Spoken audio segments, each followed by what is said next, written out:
baphathi bohlelo nonke ngokuhloniphekileyo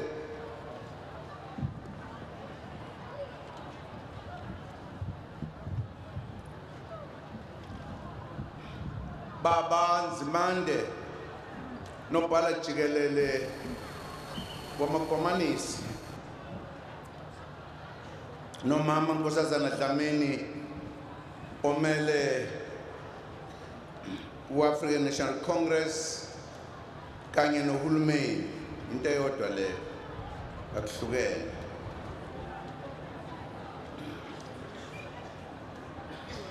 mama Makunene Mtshali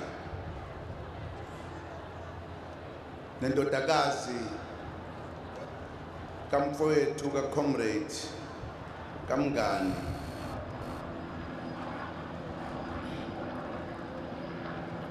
indodakazi kaBaba Mtshali nomndeni wonke wakwaMtshali bomagalela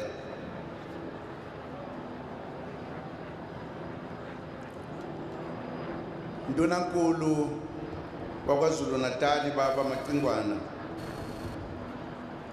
kanye nabo bonke abaholi bakulesifunda sakwaZulu-Natal amalungu e-National Executive Committee kaKhongolose namalungu e-Central Committee umbutho wamakomanisi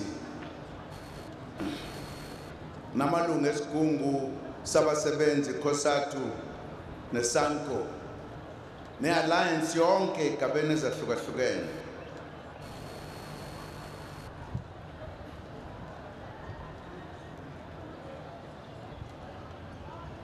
members of the diplomatic corps abakhona kanye nathi amalungu district executive and nabo bonke omeya abakhona phakathi kwethu namhlanje abaholi bezepolitiki abakhona beqhamuka enhlanganweni ezahlukahlukeneyo Mongameli uCyril Ramaphosa noma engekho phakathi kwethu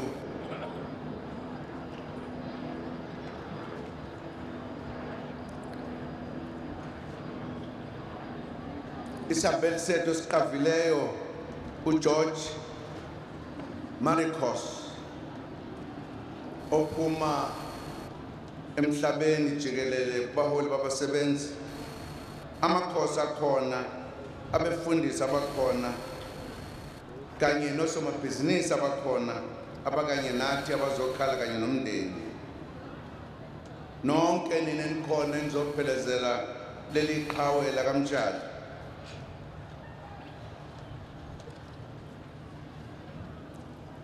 bomama nobaba namhlanje usuku olubuhlungu phakathi kwethu ngoba silahlekelwe iqhawe lamaqhawe silahlekelwe ivolunteer silahlekelwe umsebenzi silahlekelwe ikomanisi silahlekelwe ukomanda nokomisari kombutho wezempi wabantu base-South Africa uStalini ube uhlobo olungandile ngezizathu ezimbalwa nje kodwa engifisa ukuphawula ngalo comrade wami ngalo mngani wami ngaleli qhawe engilihloniphayo ukuthi ubese ngomunye kwabambalwa abasele ababe nenhlanhla yokuba babe amalungu aphelele enhlanganweni zombimbi njengoba simazi okaHlabangana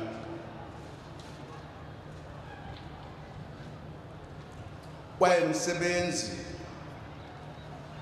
eyilungu labasebenzi engqugquzeli kubasebenzi umuntu owaba umholi kubasebenzi kulapho esahlangana naye khona esebenza ngendlela eyisimanga siyamazi futhi ukuthi ube yilungu eliqotho likakhongolose lika-ANC futhi eyilungu lomkhonto wesizwe le-detachment ibizwa ukuthiwa yilithuli detachment kanti futhi ube yigomanisi eliqavile abaholi sebekushilo okuningi ngaye basazokusho futhi mhlawumbe mina ngizokhuluma ikakhulu njengocomrade nomngane ngaphambi kokuba kuphume igama lokuthi ubaba Mtshali uStalin wayebizwa ngokhehla ngoba lapho bebakhona njalo nje ngisho engakhethiwe wamthola esehamba phambili hola ngiyacabanga ukuthi kwakuyigama lokumteketisa esondelene kakhulu nabaholi abakhulu bemazi bemthanda bemthembile kuba kumabheda ubethuma esehlangene naye kube sehlangene nokugcina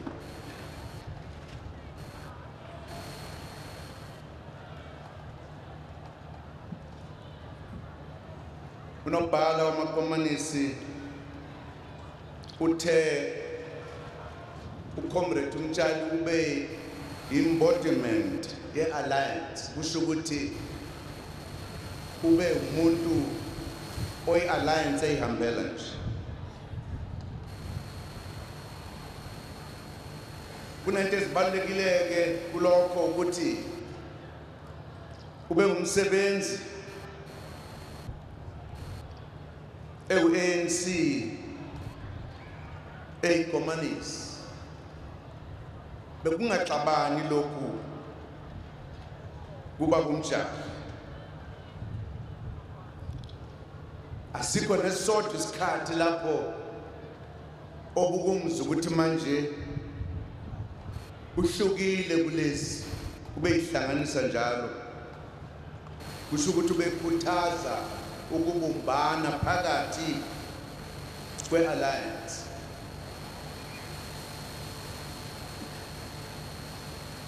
ngaba nesikhathi nalensizwa ngisemncane ngajoyina ama-trade unions ngimfica ekhona sesebenza sevutiwe kwangifundisa okuningi safunda naye futhi okuningi sasinethuba lokuxoxa ngezabasebenzi kabanzi sinethuba lokuxoxa ngezentsha i-ANC sinethuba lokuxoxa ngeze-ANC kwahamba saba nethuba lokuxoxa ngezamakomanisi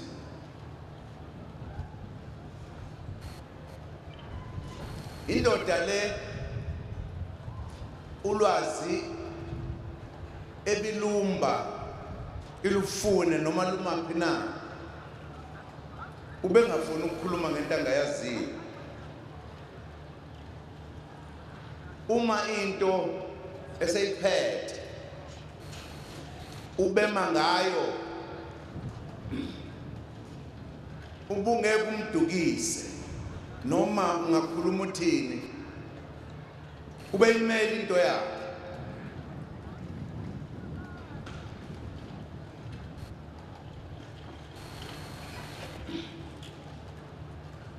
ubaziwa ukuthi uma uzoxoxa naye zilungiselele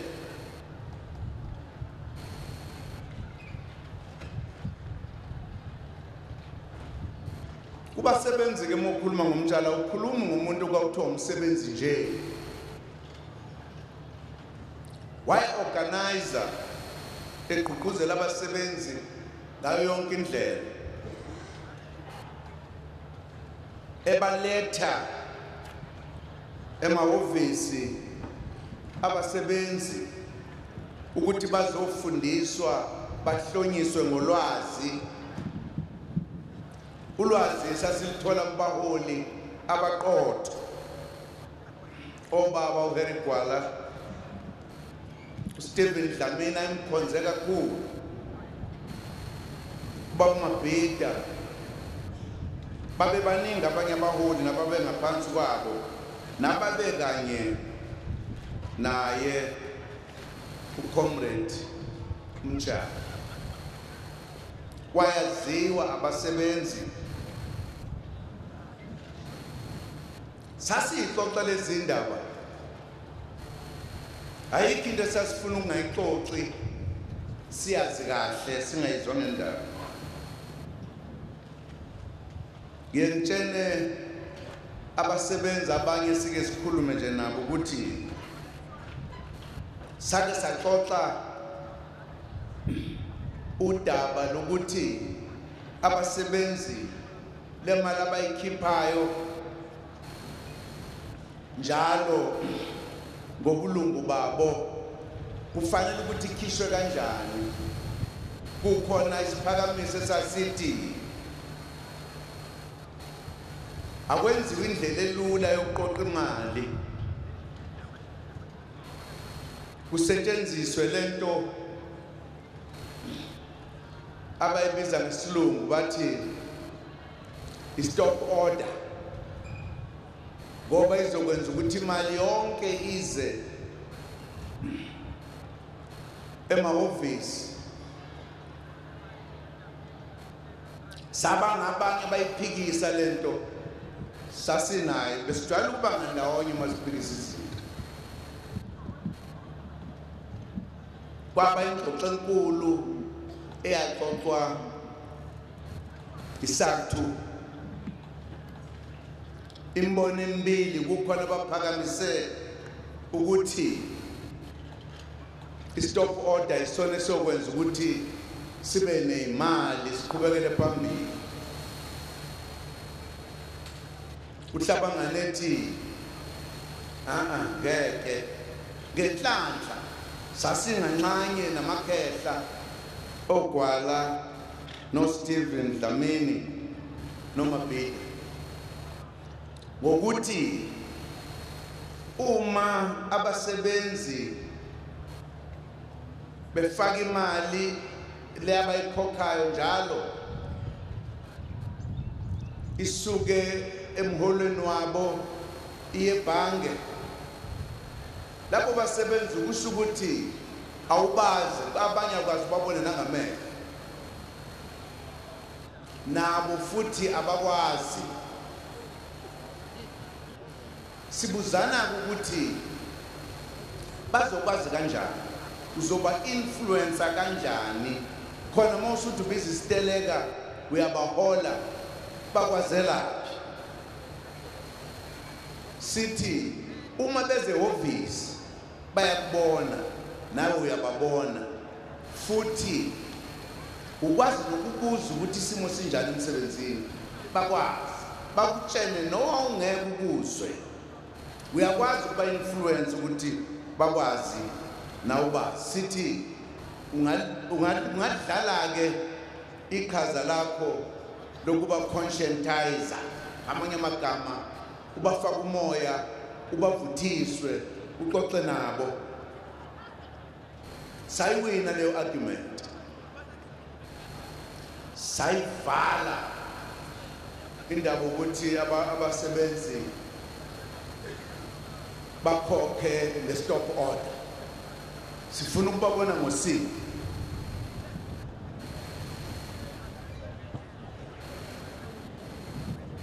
Lokho kwakuhambisana nendlela entsha eyayilethe ukuthi kwakhiwe isathu ngaphansi kokuthi kwakakhiwa inyonyana ezinepolitiki ezihlukile kwezazikhona ngaphambili. Okahlabangana wayekhona kulezo ngxoxo kabanzi kuxoxwa ngalokho.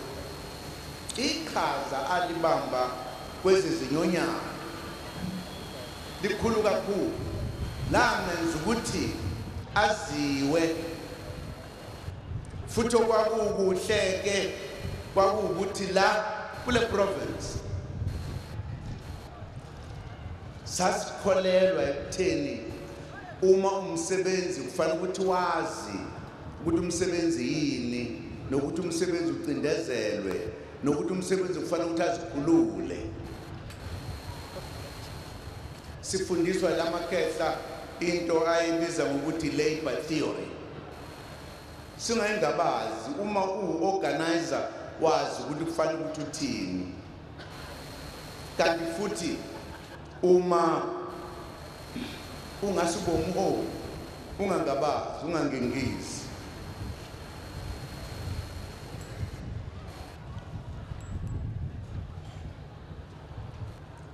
Ingakho nje uhlabangana kwathi uma esephumele ngaphandle leyo capacity yakhe ayitholela esebenza kumanyonyana, waze waba umgqugquzeli ogamile. Isathu yambona efanele ukuthi bavume ukuthi ayosebenza ku-WFTU.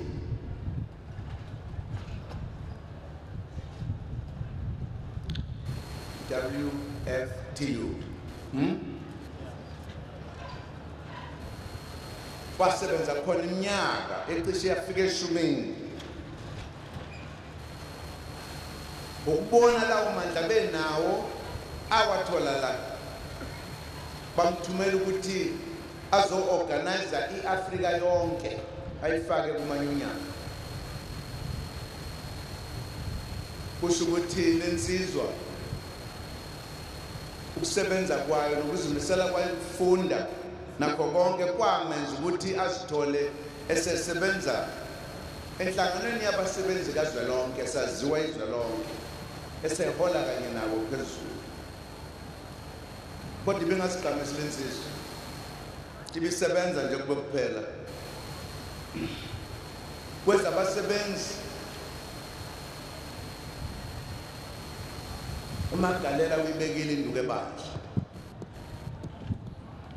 uyaziwa nabaholi babemazi. Wakhongolose uMagalela wangena emncane, wasebenza ngokuzimisela kuyisimanga, wayivolontiya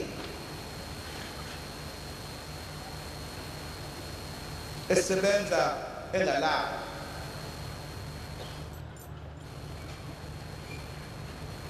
Waletha ukuthenjwa kwakhongolose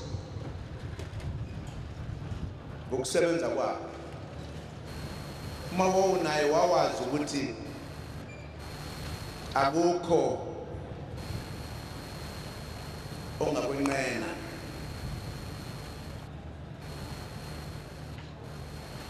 Ekholelwa kuma policies e-ANC, ekholelwa ku-freedom charter. Ngikusho lokhu ngoba saba nezikhathi eziningi semncane ngoba ngaphambili kwami sasike sixoxe sibanga i-freedom charter from a critical point of view, sesingenwa ubukomanisi. Ngesinye isikhathi sibize ukuthi this is a punjwa document. Sibange kube mnyama phansi size silungiswe abaholi. Ukuthi no, progressive document le ANC. ANC aliyona i-Communist Party. Sasixoxa enhlangothini eziningi ngenkathi eseyilungu leParliament sesikwazi ukuhlangana eCape Town besike sihlale phansi sihleke sinayo sihlele sobabili ukuthi hawu sa-compromise la akuseyona i-Freedom Charter. Ngithi usho ngani nathi iphi nationalization? Ngithi hayi phela sa-negotiate ube clear kodwa sasikwenza konke lokho ngediscipline and si-defend i-Freedom Charter sizimisele ukuyidefenda ngisho ngey'mpilo zethu because we believe in it. We understood ukuthi esinye isitebhisi lesi esasiya kulokho esasikholelwa kukho sesinamakomanisi. Baziwa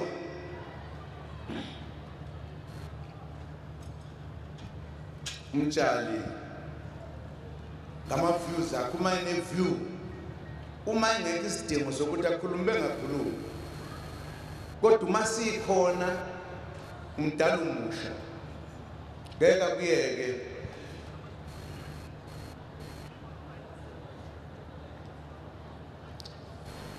lensizwa ibiyithanda imfundo yepolitiki ithanda nemfundo in general.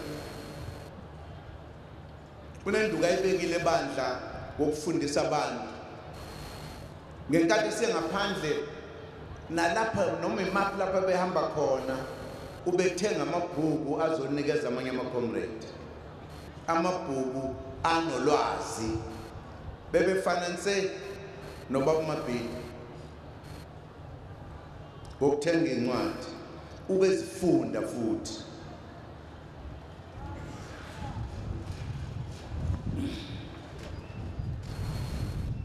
Kubasebenzi uyibekile induku ebandla. Ku-ANC uyibekile induku ebandla. A believer in the Freedom Charter. But yayingamconfuse leyo nto kuma objectives e-Communist Party. Sasazi kahle ukuthi kunomehluko phakathi kwe-nationalization under a national democratic government and socialization uma socialism. Why not confused? Why very clear?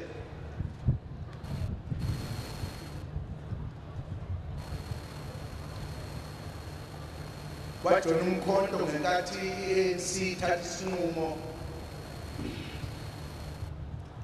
sokuthatha ikhaya. Ingakho nje simbiza ngesinye isikhathi ukuthi ucommander, ucommissar. But we could always add ukuthi he was indeed a confidant of many. Kuhlabangane kube into yonke ebesifisa ukuba yiyo. Ngenkathi kwakumkhonto kwakufuneka abantu abaqotho amalungu aqothe e-ANC kuqiniswa kakhulu kulabo bebenamavolontiya waba ngomunye wokuqala kulesifundazwe waba kwi-command. Ngemva kwalokho waphuma waphumela ngaphandle. Umfo kahlabangana madoda. Ngiyabazi abantu bakaMtshali banenkani umthetho wabo. Hayi ukuthi kuyena yedwa. Omantshini. Kwafika umyalezo uphuma eTanzania esephumile. Ucelwa ubaba uStephen Dlamini ukuthi akasize athumele instruction kubaba uMtshali ngoba kwathi wakufanele ukuthi bayothola itraining yokuqala e-Ethiopia. Mtshali egcwele iMarxism ithe swi kwathi hayi ngiyaxolisa ngeke ngiyotraina mina ezweni lemona ngiyotraina kuphela uma kuyi-Russia. Kwabaxaka kwaze bathola ukuthi umuntu ongamthambisa uStephen Dlamini kwathunyelwa imessage ngaphandle kubaba Dlamini ukuthi awuthumele imessage ukuthi ayivume le nto akuze ukususa ubukomanisi. Insizwa ke le engenandaba noma uThabo sebeshona nje ngoba ibelieve ukuthi yini ngiyele ngingaya ngala kodwa wahamba masenikezwa instruction ukuthi hamba ngokuthi ngisamukusho ukuthi ube nesiphindo ukusithatha i-decision noma ngabe ubani na ababekhona ngo-1985 eKabe conference kokhumbula kwabakhona i-debate enkulu ngoba i-National Executive Committee ye-ANC yayingenawo abantu who were not African lapho kuthiwa ama-minorities ayingekho kwakufuneka ukuthi kuthathe isinqumo ukuthi abavulelwe nabo bangene because that was in keeping with our policy. Kwakukhona kodwa abanye ababethi no kwabakhona i-combination yey'nsizwa ey'mbili ezazana zincane ubaba uMtshali nobaba uPhungule esimazweni ukuthi +4 babe bambalwa abantu abasukuma balwa ukuthi ayingenzeki lo nto sikwazi ukushintsha ipolicy le ngaphandle ipolicy eyenziwa la ekhaya asilinde sesibuyele ekhaya. Ukhumbula kahle umfoka amantshinga amadoda wagqula kwamnyama wa-challenge i-conference yonke u-+4 yena wasukuma wafuna mina ngizomtolikela kwathi angizomtela ngoba mtolikele kahle abafana wangibiza u-+4 wathi uma sekhuluma wathi wethama wangabe sazi ukuthi we-president wethama napho kumele ukuthi ngizoshintsha ipolisi la ngaphandle lela ngathi mina ngizoyitolika ngiyithini lela ngoba uyangixaka nganwayini watolika Zuma tolika basuka kude u-+4 nobaba uMtshali babe yi-youth la iy'nkali zabo zombili zifana namadiyeni into. Ngikhuluma njengomngane njengocomrade bekakuxake ngesinye isikhathi just like +4 kwangixaka ngelinye ilanga engithume ethi ngoba isingisi angisazi ngiphelezele ngiyobona uSlovo awukwenzele njani noma ngisafuna ukwamtshena ukuthi mina ngangiqashwa ngixoshwe emsebenzini abelungu ekhaya lasicindezelwe khona ngangazi ukuthi nalapha kanye ngizoqashwa ngicindezele umlungu wa-ANC futhi kwamtshena kahle impela awungamncenga amadoda ngaze ngafica ngamadolo phansi uzothini uSlovo bobabili nje uma behlangene ngakuxoxela ezinye izinto engengiyixoxobayo. Ngamanye amazwi ubaba uMtshali lapho asebenze khona ushiye ama-marks akhe noma ngabe i-MK noma ngabe abasebenzi kwi-MK watraina waqeda wathi nyanje ngoba ngizwile wagcina esekhishwe inkambini elikezwe imisebenzi ethile njengoba ngizwile ukuthi waba ngumsunguli wephepha le-MK lokuqala ngqa wagcina esenikezwe umsebenzi wokumela umbutho eTanzania ngenkathi sengibuya ejele sengiphumela ngaphandle ngamfica khona. Awu umngani wami madoda. Sengizosho kubani ukuthi kumnandi kwelakithi emnambithi. Kusukela eBisaka besibingelelana kanjalo naye. Masihlangana nje singathi ukuthi sawubona okanye hayi. Besithi kumnandi kwelakithi emnambithi. Ngoba sazelana sithembana ngokugcwele. Kodwa ke angaqhubi into eyiningi ngifisa ukuthi ngigcine ngomuntu wakhe lo wamakomanisi ngoba ube ikomanisi eligcwelisiwe elingekho hafu ube indoda eyazi lento kuthiwa iMarxism obeyifunda ngiyafisa ukugxila la ngoba singcwaba ikomanisi namhlanje komanisi la ngempela ubaba Mtshali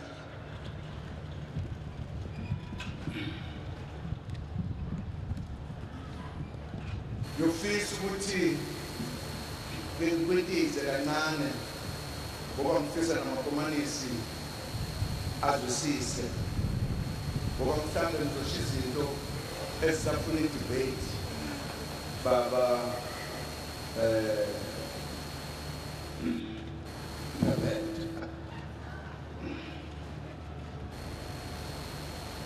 njengoba ngithe inhlangano lezibethu zona zonke ku-MK wathatha i-oath i-serious kabi i-oath ye-MK eleya down i-policy ye-MK nokuthi uziphatha kanjani kwa-ANC believer kwi-Freedom Charter emakomanisini believer kwi-Communist Manifesto. Communist Manifesto kulaba amakomanisi athatha isinqumo khona ukuthi bamemeze bashizwe lokho ukuthi i-policies abathini bacabangani ngezwe. Ngizothatha nje into ezincane ezasho Frederick Engels in explaining that there are elements that capture the fundamental proposition and nucleus of the Communist Manifesto. Engels explains that he considers himself bound to state that this fundamental proposition belongs to Karl Marx. He then goes on to say what this fundamental proposition is. And I'm saying this because Stalin believed in these propositions, and the communists in particular should believe in these. We should hear these more. I just want to highlight a few of them. The first element is that the organization of society necessarily flows from the mode of economic production and exchange. In other words, communists analyze the world from some specific principles. They don't just stand up and say anything. As communists, you would know that the following modes of production can generally be identified. The primitive communism or communal society, slavery, feudalism and serfdom, capitalism and imperialism, and socialism and communism. The second element is that the economic mode of production and exchange is the only basis upon which the political and intellectual history of the epoch is built and can be explained. The third element is that the whole history of mankind is a history of class struggle. The first chapter of the Communist Manifesto begins with the following words, and I quote, "The history of all either to exist in society is the history of class struggle."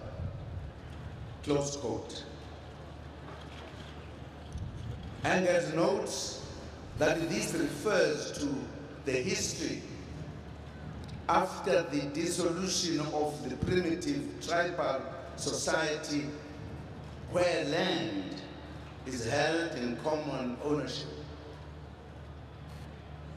The fourth element is that the class struggles are contests between the exploiting and ruling class on the one hand, and the exploited and oppressed classes on the other side.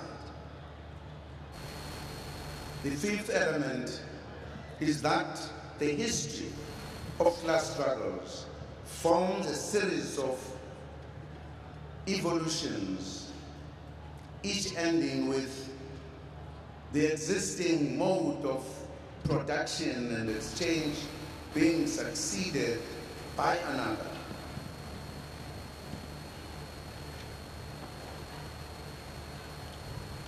The text of the Communist Manifesto uses the phrase "a series of revolutions."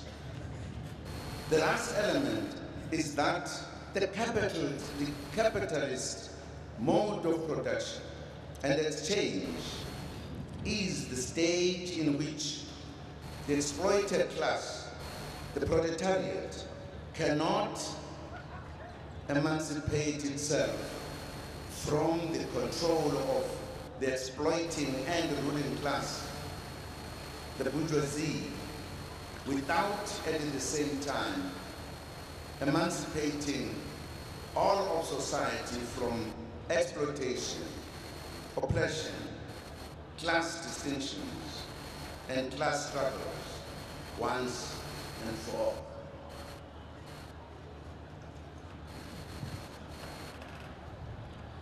Other political parties hold a view that is diametrically opposed to that of the communists, as captured in the sixth element in what Engels calls the fundamental proposition and nucleus of the Communist Manifesto. Communists champion the interests of the proletariat, the exploited and oppressed class, which is the largest class in society today. Other political parties champion the interests of the bourgeoisie, which is the dominant and ruling class in capitalist society, to varying degrees. Some of these parties champion the interests of the post-colonial and highly dependent indigenous bourgeoisie and petty bourgeoisie. For historical reasons, the core of the bourgeoisie in South Africa derives from the old white colonial establishment. The bourgeoisie of indigenous stock, insofar as it exists, is a product of the advent of democracy in 1994 and the black economic empowerment policies of the ruling class, of the ruling party, the African National Congress. The black middle class has also grown fourfold since 1994, according to some statistics.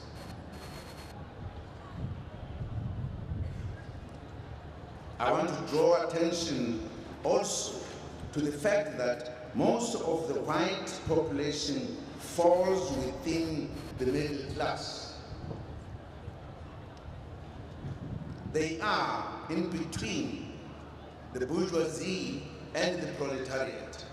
Indeed, it is for the above fact that a section of the black middle class is drawn closer to the white liberal establishment for political reasons. Sidila nathi analyze the current situation into some details. Iyafuna to analyze so that we know where we are. Siwazi ukuthi lo mkhumbi ushiftela ngaphi njengoba uhamba nje phakathi olwandle. Is it going to the coast or deeper in the sea? The interests of the middle class coincide across race in the same way as the interests of the bourgeoisie do. The small and medium-sized business owners across race can also be described as part of the middle class in political outlook. I also wanted to draw attention to the fact that there is a growing commonality in interests across race among the proletariat, especially in what, in communist terms, would be referred to as the labor aristocracy. This can be seen in the increasingly mixed membership of the Public Servants Association and closer cooperation between predominantly white and predominantly black trade unions in the mining and other sectors. It certainly remains true that the strategic interests of the black people from all classes can only be best served by the triumph of the National Democratic Revolution. This also explains the fact that there will be no exodus to political parties that champion racial and narrow nationalist aspirations. It is useful at this point to highlight how the views of communists would contrast to those of other parties in relation to political and topical issues. In the country today, I shall cite just 4 areas. The first is the issue of land expropriation without compensation. It will be noted that this is part of the broader issue of land ownership. Communists would be inclined to the view that land ownership patterns should be such that ownership of land does not remain a basis for the exploitation of the working class. This should be reflected in the midst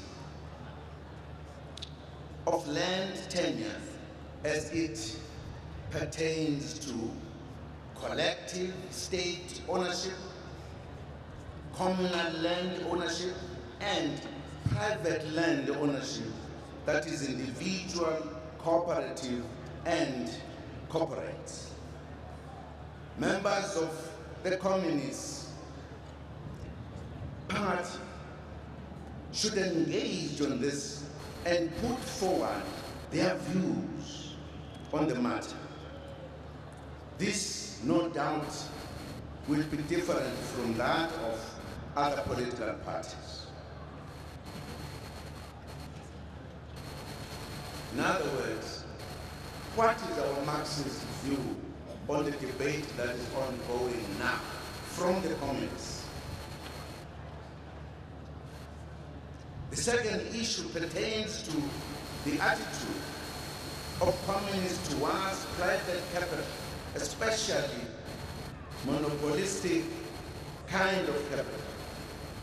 The ANC, in its strategy and tactics, puts the matter in the following terms, and I quote, "The approach of the liberation movement to private capital, including monopoly capital, is informed by our understanding of the National Democratic Society as a system that encourages competition, promotes sustainable labor-absorbing activity, discourages rent-seeking in the form of super profits arising from monopoly control and other self-advantages, and so on." Following from the fundamental proposition of the Communist Manifesto, there is little prospect of unity between the proletariat and the bourgeoisie. Their interests are essentially antagonistic. The third issue relates to the attitude of communists towards the national democratic state. First, it is necessary to indicate that communists have a qualified attitude towards towards any form of state. For communists, the state is essentially an instrument of suppression of one class by another. And state, in the bourgeois state, the suppression service serves the interests of the bourgeoisie. The dictatorship of the proletariat is also regarded as an instrument of suppression. Only this time it is in the interest of the majority, the proletariat, and it is the bourgeoisie that is the object of suppression by the workers. The workers are not shy to say it is a dictatorship of the proletariat against the bourgeoisie. Our national democratic state is being put from the ruins of the colonial and apartheid state. The point of departure has been that the national democratic revolution can build a national democratic society which has a strong bias in favor of the working class and the poor. It is a matter of debate whether this belief has been borne out by the experience of the last 25 years. Be that as it may, the role of communists is to strengthen that bias as much as practical at any given time in the struggle for socialism. Communists do more that make their voices heard when it appears as if the democratic state is developing to be no more than an executive committee of capital, an instrument for the suppression of the proletariat. The last issue I wish to broach is that of the application of the communist principles in the National Democratic Revolution. The strategic goal of the communist movement is to emancipate society at large from all exploitation, oppression, class distinctions, and class struggles. At the stage of socialism, the applicable principle is for all to contribute, each coordinating to their ability and to each according to work performed. In the stage of communism, central principle is from each according to his or her ability, to each according to his or her needs. It follows from the above that communists want to build the necessary capacity for the communist movement to exercise the leadership of all revolutionary forces. The historical alliance of the African National Congress, the party, COSATU, and the South African National Civil Society is built precisely around this strategic orientation. Communists at all times make their position that is based on scientific analysis clear to the working class and the other progressive forces. They do this with the aim of leading the broadest movement within the working class at the forefront to build a proletariat state as a necessary instrument for building a classless society. As I conclude, let me say what I see as the task of the communists. The above discussions suggest that the task of the communists include the following of the minimum. Firstly, communists will study and understand the theory of scientific socialism. They will be vigilant against the manipulation of communist principles on the issue of factionalism, etc.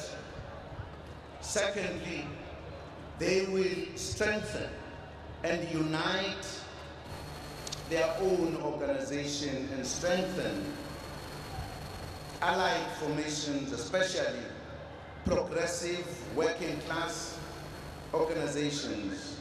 And thirdly, they will propagate socialist ideas to the broadest section of other people and strive to influence them to adopt socialism as representing their best interests. In this way, communists will earn the confidence and trust of their peers and society at large as the best champions of a truly free and peaceful world. I trust that communists who have been together with Comrade Mtshali, will take his place in the front trenches in the struggle to build a bright future for all in our country, the African continent, and indeed the world. I've taken a time, directors of the program, partly because Comrade Mtshali shared these ideas. We had occasions to discuss about them, and I would not want them to be forgotten. And for me to say goodbye, Comrade Mtshali, it is proper that I say this to those who love him and to those who are saying, let us pick up the spear. We should know what spear are we picking up that has fallen. What to do with the spear. Socialism is still a distance away. We need to do more to shorten the distance between ourselves and socialism. And it is comrades who believe in Mtshali who must say, let us be more vocal about the need to establish socialism in this country as quickly as possible so that we can deal once and for all with the problems that face the majority of our people. Kubaba uhlabangana ngifuna ukuthi wenzile umsebenzi wakho, usifundisile, usiholile, usebenzile ey'gabeni ezahlukahlukene. Siyakubonga Hlabangana ukuthi kuyiqhawe lamaqhawe. Uyosala njalo emlandweni wabasebenzi, emlandweni wama-social wenkululeko, emlandweni we-ANC, emlandweni wama-communist. Ukhona ngaso sonke isikhathi. Hamba kahle qhawe lamaqhawe. Mndeni wakamtshali anisele nodwa, nisele kanye nathi. Nokushiwa ileli qhawe sikhala kanye nani, sishiye kanye nani. Bekuyinsizwa le phakathi kweyinsizwa, kuyinto yonke ekhona, kuwumholi oqotho. Sithi nani lalani nenxeba njengoba nani silele kanye nenxeba. Angithembe ukuthi la kwaMtshali kungase kuphume abanye boMtshali abangasiza ukuba sikhululeke ngokupheleleyo ngoba siyaphelele.